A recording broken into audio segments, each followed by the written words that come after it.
आदरणीय गुलाब चंद जी कटारिया, माननीय नेता प्रतिपक्ष विधानसभा से आग्रह करूंगा, कृपया अपना उद्बोधन दें। आदरणीय मुख्यमंत्री जी, आदरणीय विधानसभा के अध्यक्ष जोशी जी,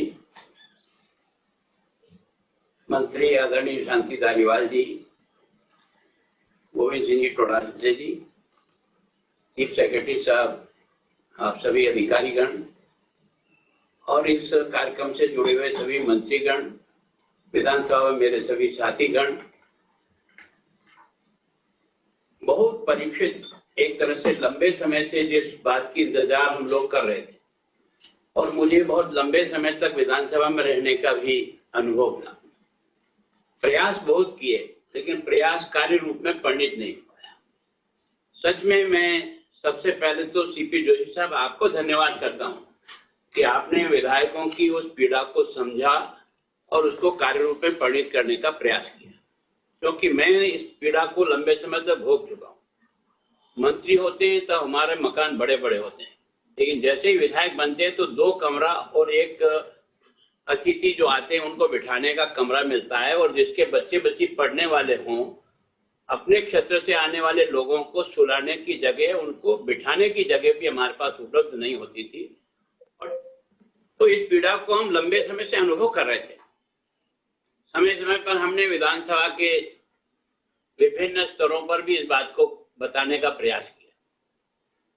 मैं जब पीडब्ल्यू मिनिस्टर तब मैंने भी इसकी शुरुआत की, लेकिन वो चूंकि आगे नहीं बढ़ पाई।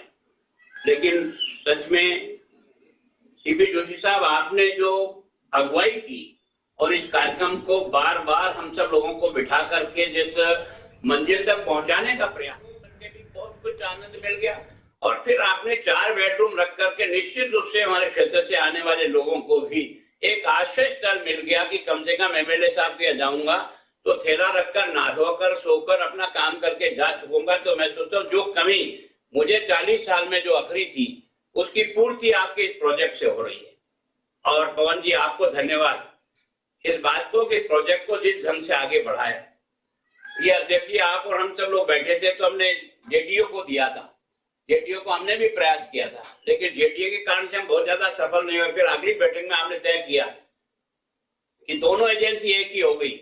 हमको वहां जो रखने के लिए जो क्वार्टर अलॉट किया वो भी हाउसिंग बोर्ड ने किया, और यहाँ ये प्रोजेक्ट बना रहा ये भी हाउसिंग बोर्ड बना रहा। तो हाउसिंग बोर्ड ने इन दोनों की लिंक बनने के कारण से इस प्रोजेक्ट को आज 11 तारीख को अपन शुरू कर पा रहे हैं। धन्यवाद मैं सबसे ज्यादा सीपी जोशी साहब आपको देता हूँ। प्रयत्न हमने भी किए, हमारे टाइम पे भी हमने प्रयत्न किए, लेकिन उसको हम मंजिल तक पहुंचाने में सफल नहीं हो पाए। आपकी जिद्द, भावड़ा जी की जिद्द के कारण से नई बिल्डिंग में हैं हम, और आपकी जिद्द के कारण से ये जो आवास बन रहे हैं विधायकों के, ये ताजीवन याद रहने वाले कार्यक्रम बनकर के जनता के सामने आया है। और इससे भी ज्यादा मैं सोचता हूँ जो आत्मीयता बनने के लिए जो एक ही जगह वो रहेगा, तो निश्चित रूप से उसके आपसी संबंधों के कारण से भी एक दूसरे से सीख करके आगे बढ़ने का भी एक अच्छा अवसर मिलेगा। सभी अधिकारियों ने भी की अब जो टाइमिंग आपने तय किया है उस टाइम में हर हालत में ये बने, इसका पहले रखिए, ताकि वास्तव में हम आने वाला अगला जो बैच आवे उस बैच को इस मकानों में रख करके एक तरह से एक वातावरण को और अच्छा हो। सामने विधानसभा है, आपको पहले गाड़ियां चला करके लोगों को लाना पड़ता था, रोज मीटिंग में आपकी गाड़ियां जाती और लेकर के आती, अब वो सामने ही है। तो मैं सोचता हूँ आपका वो खर्चा भी बचेगा और कई प्रकार के खर्चे बचेंगे। और मैं सोचता हूँ आलोचना से घबराने की जरूरत नहीं है। जनप्रतिनिधि है और जनता की सेवा करता है, उस सेवा के लिए उसको स्थान की उपलब्धता रहे तो आने वाली पीढ़ियों तक ये काम चलेगा। किसी एक आदमी के लिए नहीं, एक पार्टी के लिए नहीं, एक सरकार के लिए नहीं, तो उन सारे जनप्रतिनिधियों को सुविधा मिलेगी। आज सब जनप्रतिनिधि मेरे जो बात सुन रहे हैं, मैं आप सब की तरफ से इस प्रोजेक्ट को इस रूप में लाने के लिए मुख्यमंत्री जी का, शांति धारीवाल जी का और विशेष करके सीपी जोशी साहब का आपका बहुत बहुत धन्यवाद। उन सब विधायकों की तरफ से मैं आपको पेश कर रहा हूं कि आपने इस प्रोजेक्ट को बना करके बहुत अच्छी शुरुआत इस राजस्थान के आने वाले भविष्य के लिए करी। उसके लिए बहुत बहुत धन्यवाद। बहुत बहुत धन्यवाद कटारिया साहब।